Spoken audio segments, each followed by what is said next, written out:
All right. The gong didn't sound yet, but I think it's past the time. So I'm going to introduce the track. This is what's up in the browser world. In the software development conference, there should be a track for the web. That's what it is. We're going to have 3 talks, pretty hands-on, about different topics, but always inside the HTML5, JavaScript, the web kind of stuff.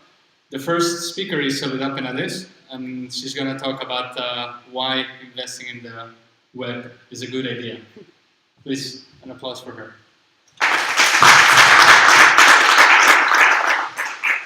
Hi. Can you hear me? Because I can't really hear myself. It's pretty low. Should I shout? Well, okay. Thanks for coming. Maybe you can use that for now. With 2 things, that doesn't work. Much better. Let me turn this off. Okay, now. I'm glad that I got this clicker. So my name is Soledad Penades. I'm glad that he was introducing me because he's Spanish, so he can say my name properly. You can find me as a person on Twitter. I will be posting these slides later if you want to look at them later. I'm curious to know how many of you are programming for the web already? Can you just... how many of you have used Java or Android before? Okay, I just wanted to know. So I work in Mozilla as an apps engineer. That means that I help people build apps, and I try to make it easy for people, and I look at what people are doing, where are the issues, and where can I make that thing easy for them. But before that, I used to do Android.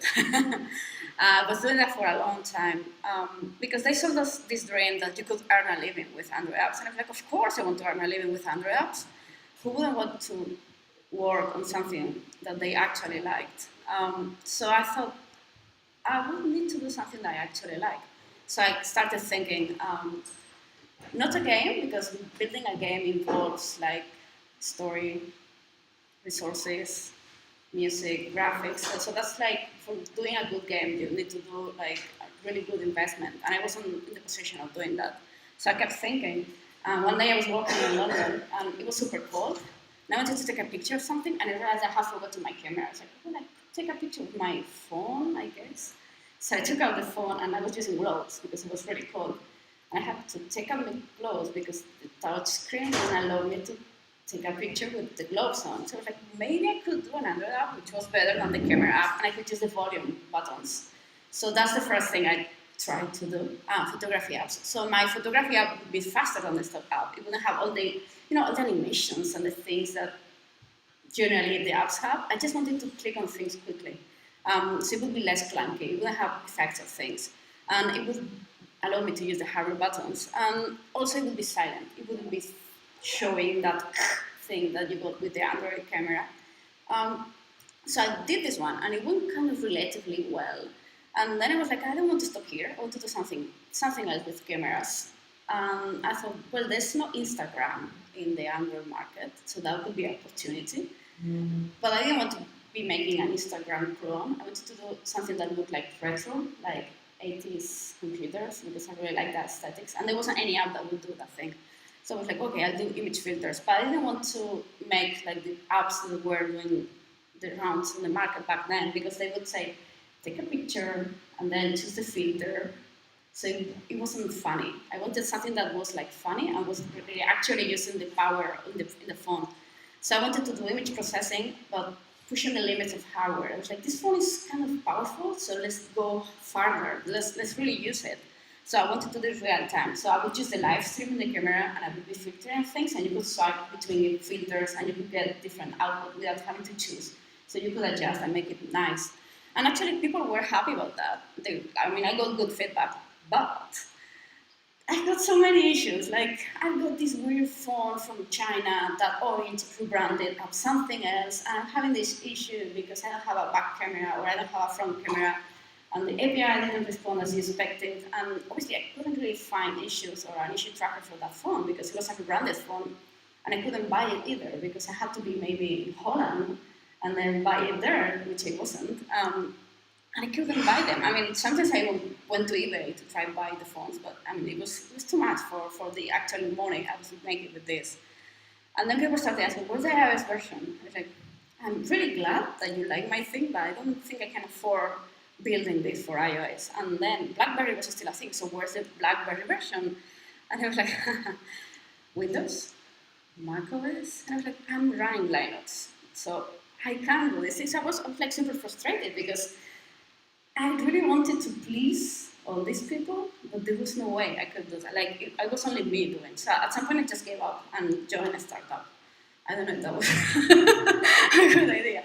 So there was this startup. We tried to empower authors to build nice books. So children could like have like the modern books of this age and time. And the current books that you could buy in the Apple Store or the Android Store were really crappy. So we wanted to make something that would be nice and a pleasure to use. So it had two parts. First, we had the macOS authoring environment, where authors would go with their story and the graphics and the sounds. They would design all the animations, the transitions, and all the things. And that would export to an XML format that would contain all the things. I mean, so it was pretty standard. And it was quite similar to an HTML page.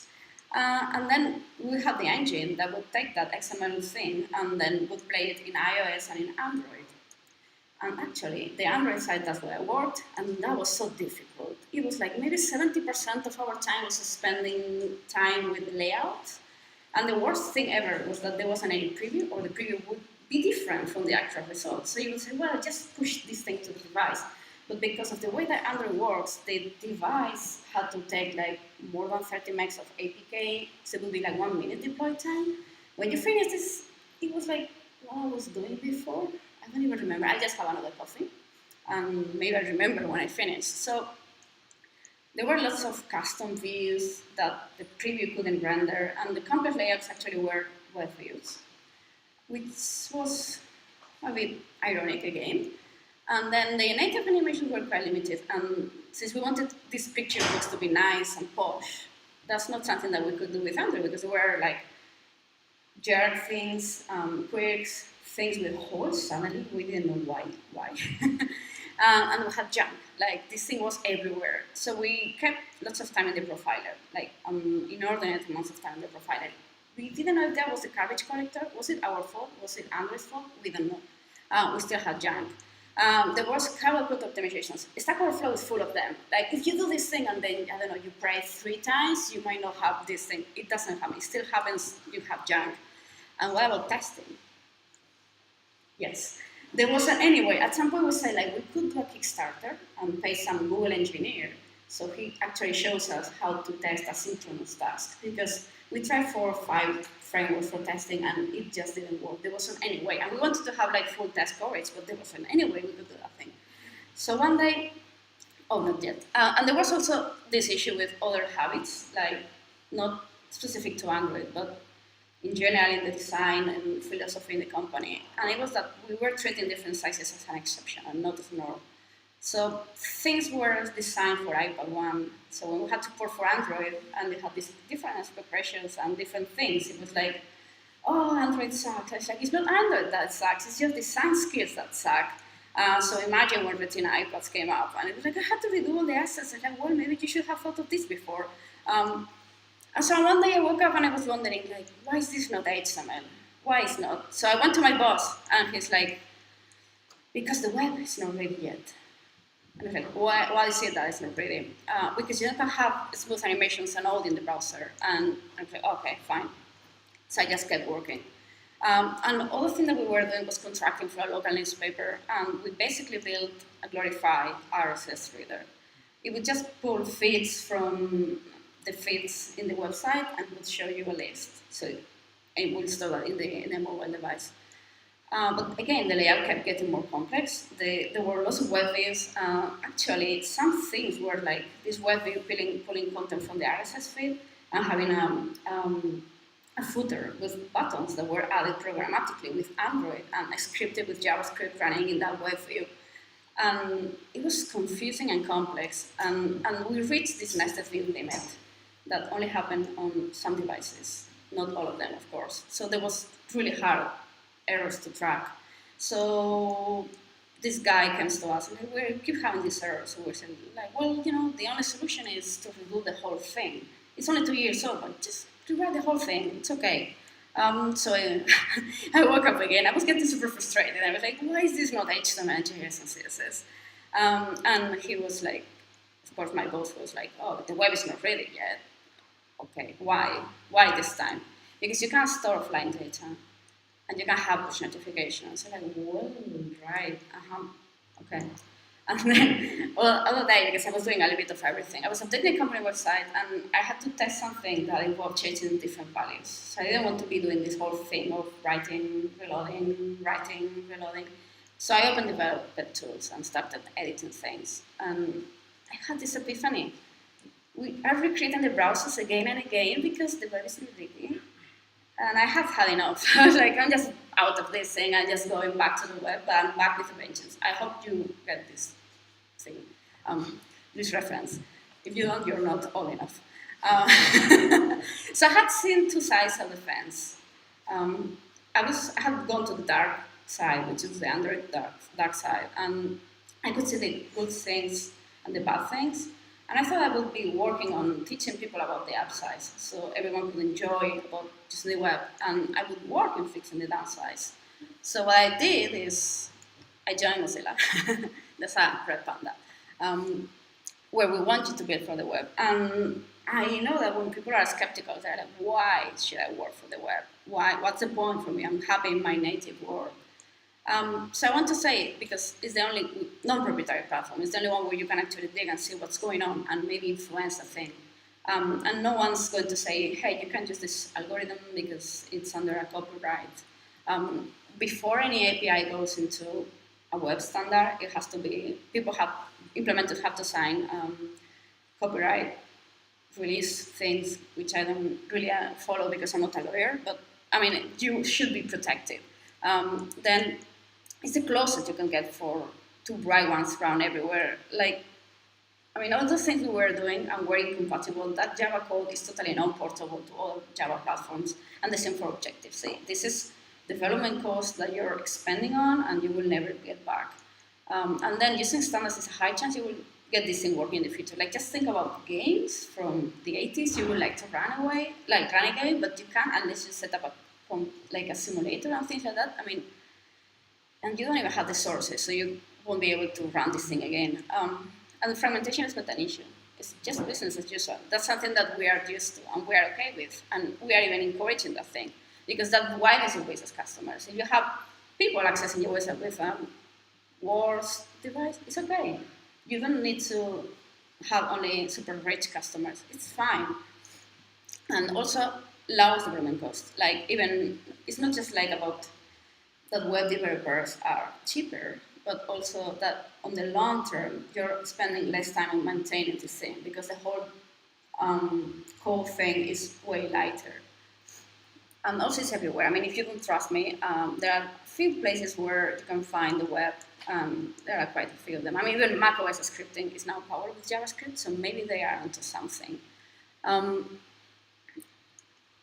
So just as, now this is my Mozilla plug.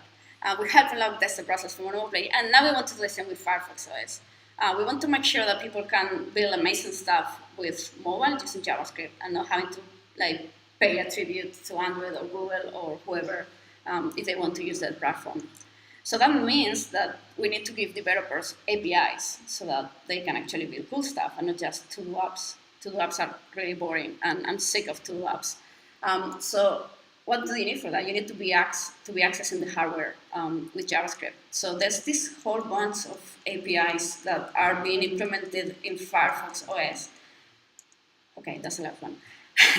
So you can do all those things now with Firefox OS using JavaScript. And the good thing is that these kind of APIs can be then ported back to the desktop, and you can write the same code everywhere. And you don't have to change things. Obviously, sometimes you have to take into account, okay, if this is a small device, show me less frames of this thing. I mean, you need to be conscious of where you're running, but you can adapt. I mean, that's how you build proper code. And the other thing that annoys people is that those APIs that I show were implemented in Firefox OS. So that's because we don't want people to start using them before they are standard. They are prefixes because they are still under development. And that's because we're using Firefox OS as a testing ground, and we are like putting those APIs to a bubble test. Like before the W3C started getting their things together, they would spend like 10 years writing a spec, and it would never actually be implemented ever. So we are taking a different approach. We are implementing and writing the spec at the same time.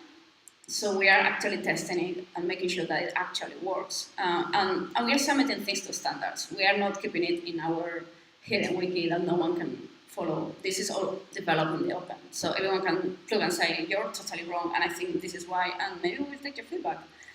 So we're not interested in building a proprietary OS in JavaScript that only a few can modify or access. We want to have shared standards, and we want everyone to implement those things, and we want feedback from everyone. And something else that we need to do is make sure that existing APIs are efficient in mobile. So for example, WebGL needs to be using hardware accelerated chips that work that go in existing mobiles. Web Audio might need to have efficient algorithms for using the ARM processors so that things are computed in parallel and run more efficiently than the same code that you might have just in pure C. WebRTC might be using the decoders that go inside the chipsets. Geolocation might need to be optimized so you don't eat all the battery trying to find a GPS access point when you're indoors. So this is the kind of things that you need to make sure that are efficient in mobile. So this is also helping improve the platform, because once you optimize these kind of things, you are learning lessons that you can go back and implement in laptops. So you are saving energy effectively. But the thing is that still there's 2 billion people who don't have access to the internet. It's 2 billion people. I can't even imagine how much people that is in terms of Europe population or things like that. So we in Mozilla think that the internet should be accessible to everyone. It's not a matter of how rich you are, but we think this is a human right. And we want to make sure that everyone can access the net. So we are working on things like the $25 phone and partnering with manufacturers so that we can make sure that it's cheap enough that people who would usually buy a feature phone, one of those phones that are running Java, can actually buy one of those so they can access the internet, even if it's on an edge connection. That's much better than nothing. And then because it's running in JavaScript, this thing is running in JavaScript and it's pretty decent. I've had one, I've tried that, and considering what it's worth, it works really well. It's just running websites, so you don't need to have this issue that you have with Java phones, where the only apps you get is pirate apps, or you send them to friends with Bluetooth. Like, you just go to the internet and download the latest thing, and that's it. You don't need to wait for updates or anything. And also, something that you need to do is to have better tooling, because the web is not just documents. There's interactive things, there's graphics, manipulation, all those things. So you need to get better at that. And we are aware that people need to do more than just list CSS-style documents. So there's this new responsive design mode thing that allows you to test your apps in different sizes. I don't know if you've seen that. I'm apologizing, but I think not that many people have seen that. The good thing is that it's got this smooth feedback, so you can notice what's changing instead of just like flashing different versions.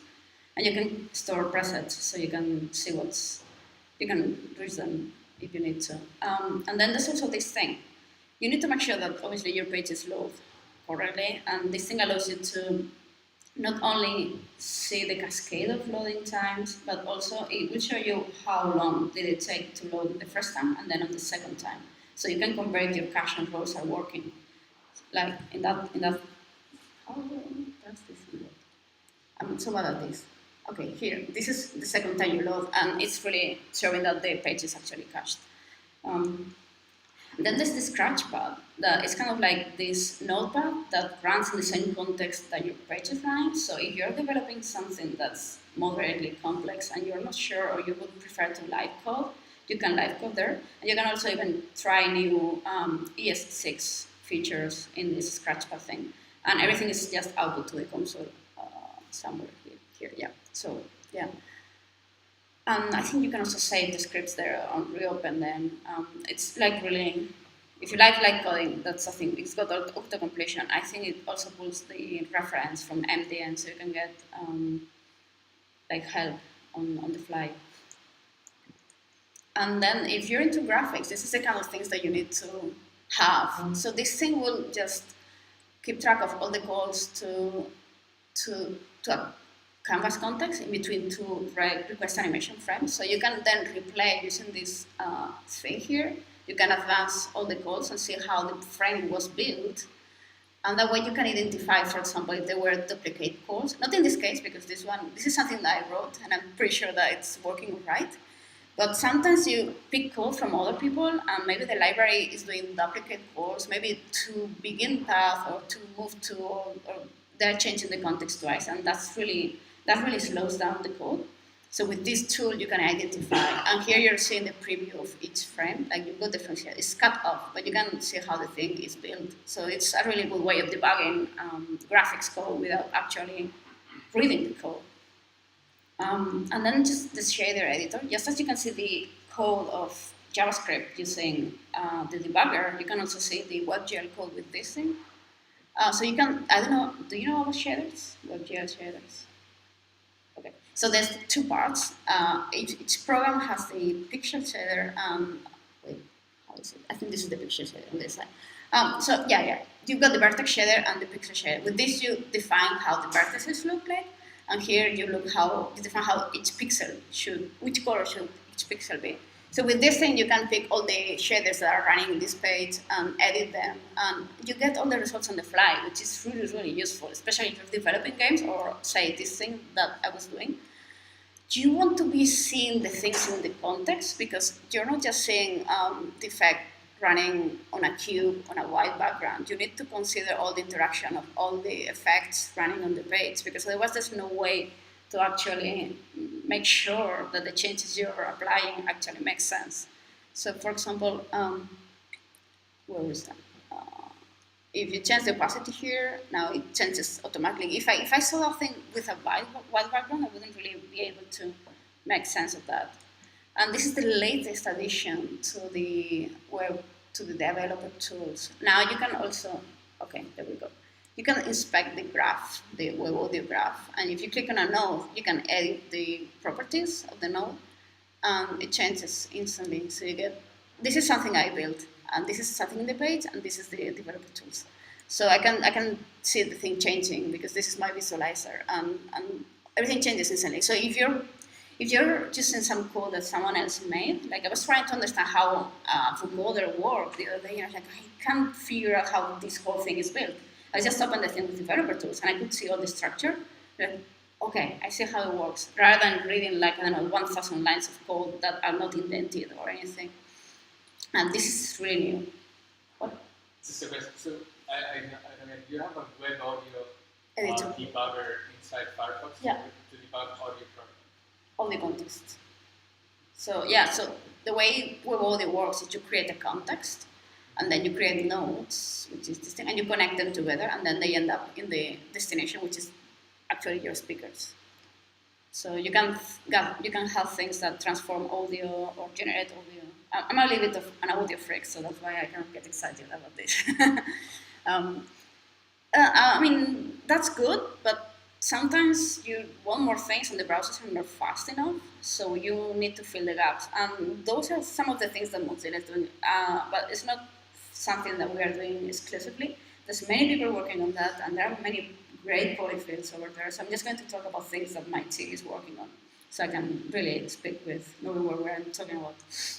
So one of the first things we're doing is this thing called Brick, which is a collection of web components that will help you build this this app UI really quickly using this kind of DSL, like this thing, XDAC, XCAR section and footers. So basically, you just include a couple of files, the Brick CSS and the Brick JS.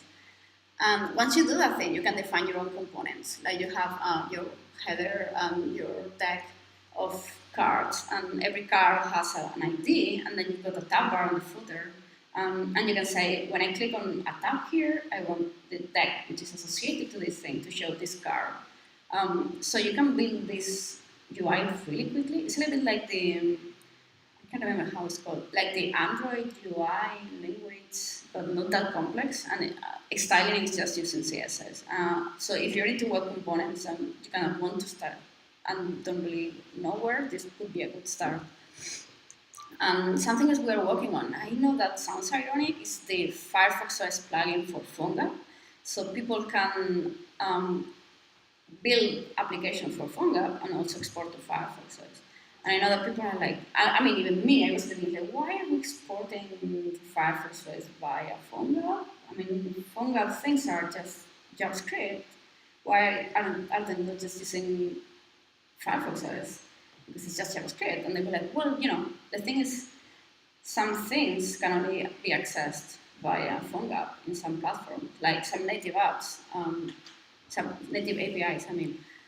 I was like, why then? So I was like super obstinate, like, why then just choose Firefox OS? And then I saw this quote by Brian Leroux, which is the steward of Phonegap, and he was speaking here last year. He said something that I really liked. He was like, our ultimate goal is to cease to exist. And I understood everything back then. I was like, okay, I see. So like, you have to be pragmatic. You can just say, oh no, just choose it with Firefox OS. Some people have made an investment in Phonegap, and they need to be exporting to Android and iOS as well. So we, at some point, we said like, well, we want to help you build things in JavaScript and HTML and CSS. So we're going to help you keep doing that with Phonegap. So we're working on this thing. So the same app that you're working on Phonegap and you're preparing for your current platforms, you can also add Firefox OS to that mix. I think it's going quite well. I'm not directly involved in this thing, but it's really promising. And then we had this issue where we were trying to build apps, and we had lots of difficulties with storing things offline, because you could use IndexedDB, but the IndexedDB API is like really ugly and not very user-friendly. So you could say, well, just use local storage, but local storage is synchronous. It will stop everything in your website until it finishes storing or reading. And then the thing is that IndexedDB wasn't present in iOS or Safari until 2 weeks ago. So we wrote this thing past year, and for the past year we have been promoting this thing that provides you a local storage similar kind of API, so you can use set item and get item. The thing is totally asynchronous, so you get the same interface, and it will try to make things easy for the developer. Instead of asking that person who might not be an expert in IndexedDB or local storage, instead of asking them like, hey, figure out what you need because you know better than I do. Instead of doing that, we're just saying, you can use this thing and give me what you want to store and give me a call back, and I'll call you back when we are done. So we'll try to use whatever is best for your platform. Like if you have IndexedDB, we will try to use that thing. If you don't, but you have WebSQL, we will try to use this thing. If in the worst case, which is something Windows 8, in Internet Explorer 8, you would use local storage and pray for the best. And everything's transparent. So this is the kind of things that we're trying to help developers with. And then, because I really like GIFs, I made this library because I wanted to generate GIFs in the browser. I hope maybe in the future this will be native and we could make GIFs in the browser. One can dream. So this is the kind of things that you can generate with this library. This is pretty much the same thing I was generating with my kind of retro camera app in Android, but while the camera app took me 2 months to build, this thing took me 2 weeks in HTML. So I think it's quite a huge improvement. And maybe in the future, some spec writer will look at this and say, like, this is a horrible API and this totally sucks. And I want to write this spec that makes that 1,000 times better, and I'm going to submit that to browsers, and this is going to be native. I will be so happy. So I'm totally fine with this helping, maybe shaping what the future of the web will be. So yeah, I see your faces and you're like, yeah, sure. Yeah, you live in your happy Mozilla world, and yeah, you know what? If you're missing a feature, don't just complain and don't look at me like that. You should get involved. Because it's not, I mean, this is not the 90s anymore. You just don't get like, oh, I6 sucks and I hate the world. No, you can do things, the world's yours, so you should shape it. And if you get involved, means that you make decisions knowing what you're getting into. So you can say what works, what doesn't, why, if there's a workaround. Otherwise, it's like you're expecting things to happen and you don't really know what's going to happen and you don't have control. You need to take control back. And if you get involved, it also means that people listen to you, and maybe the features that are implemented are something that responds to your needs. So you can say, I need animated GIFs because I want to make this camera app. I can be using PNG as I can using Canvas because this PNG that I have right now is just static PNGs, it's not animated PNGs. So this is the kind of things that you should be arguing for. And the thing is that if you have this W3C editor sitting on their chair in a lonely room, like imagine this thing, they can know what you need because you're not speaking to them. They are not in your brain or in my brain or anyone's brain. You need to speak to them. So you need to get involved. I know it's hard to see where to get started, so I compile a list of things. So the first thing is you need to assume good intent and be respectful. I got this thing where I was in a Mozilla event in the office, and someone came to me, kind of drunk.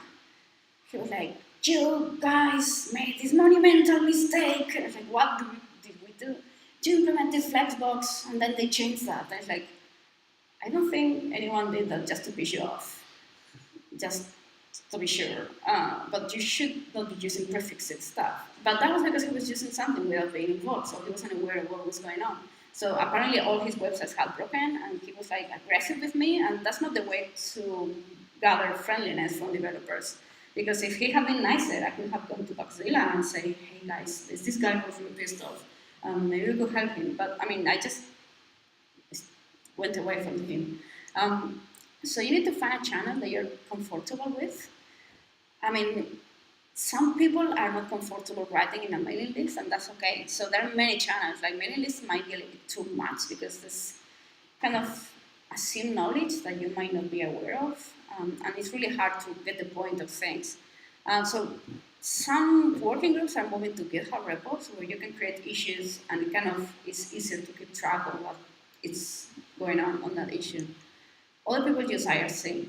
If you like to kind of talk about things, but sometimes the IRC channels I am in, either they are very busy or they are just like tumbleweeds all up down.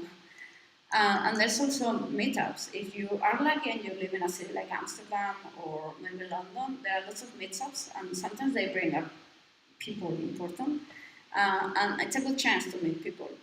On this, there was another funny thing as well.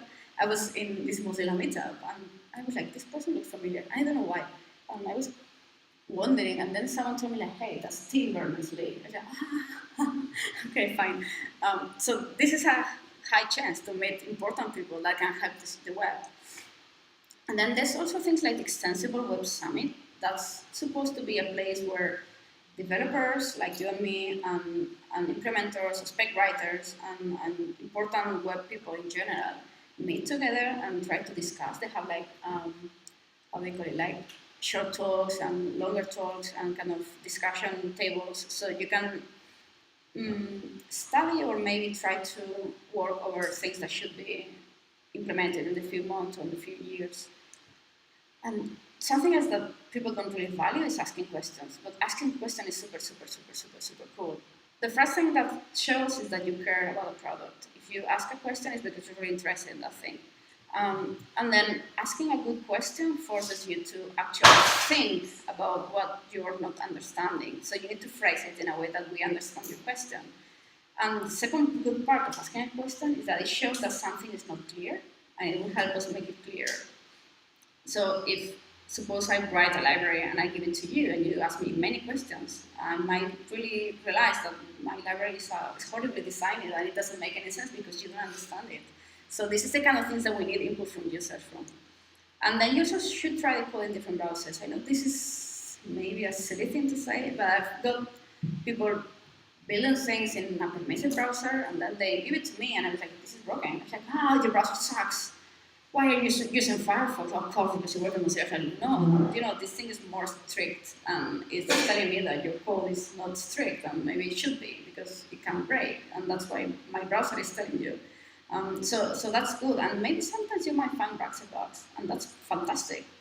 So you should try different things. If you're braver, you could try nightwings or canaries and things like that, because sometimes things change from one version to another. So maybe this thing that you were relying on will stop working in a couple of weeks, maybe 6, 12 weeks. So you need to be aware of that.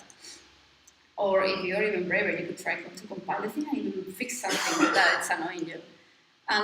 If you don't think you can fix the thing, you could file the bugs. The thing is that the browser works in different environments and different configurations, and your code is different from my code style. You're using different libraries from what I'm using, and there's this huge combination of factors that can make that something that works perfectly in my browser breaks miserably in yours. So, but I can't access your computer. I need your input if it's just this crashes my computer, because there's no other way I can know about that. And you can't really rely on more people having that issue. Otherwise, it's just going to be crashing for you forever until something else changes and gets fixed magically. And other thing that you should be doing is building things, not just a usual thing, but if you're interested in a particular area, you should build things to explore. Like, for example, I really like web audio, so I keep building things, and I sometimes find that things don't really work as they should be, or as I think they should be working. So I go, look at the spec, and make sure that I'm right. Maybe sometimes I don't understand the spec, so I'm just finding out who's writing the spec, and I ask them questions, and they tell me, no, you can't do this thing because of this and that. So that's a good way to learn if what I'm breaking is actually because the browser is not wanting me to allow, it's not wanting me to do this thing, or maybe because the spec was decided to specifically prevent me from doing this thing because of performance or for security. And breaking things, which is what I often do, that's really good because people who write tests for browsers, they are like, how could I describe that? They are very formulaic. They just assume things are going to be good and in the right place, in the right moment. But for example, you've got this API, like suppose we're talking about the Twitter app, and you got to this street close to the office in London that, like, you've got 4G here, and you walk 2 steps, and it's gone. So you're tweeting something, and it crashes, and it's like, why is it crashing? Because they never thought of this mysterious situation where it's 4G, and then there's nothing G. So I would like to see the source code and maybe fix that, but I can't because it's a closed source app, so I can't. And I will find more bugs, but I can't. So if you break things and you aren't able to find why, maybe you need to find more bugs. And filing bugs is so really useful. So I really encourage everyone to file bugs. Because for the webs to be ours, it needs everyone's input. And now you need to picture ukulele music in your head. Let's build this together. Yeah, and that will be the end of this thing. I hope you have ukulele music still in your... Thanks.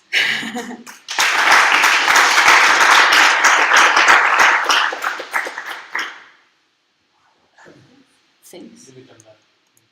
Where? Okay. Are there any questions? There is one question online. Oh. That it says, how does it even work online? You just presented about everything well. Yeah, but you were not presenting things. I don't see any camera. People in the conference can ask questions through the Oh, okay. The question is, how long before Firefox OS overtakes Android and iOS in usage? Smiley face. We don't want to overtake anyone. We want these APIs to be everywhere. Yep. All right. We're done.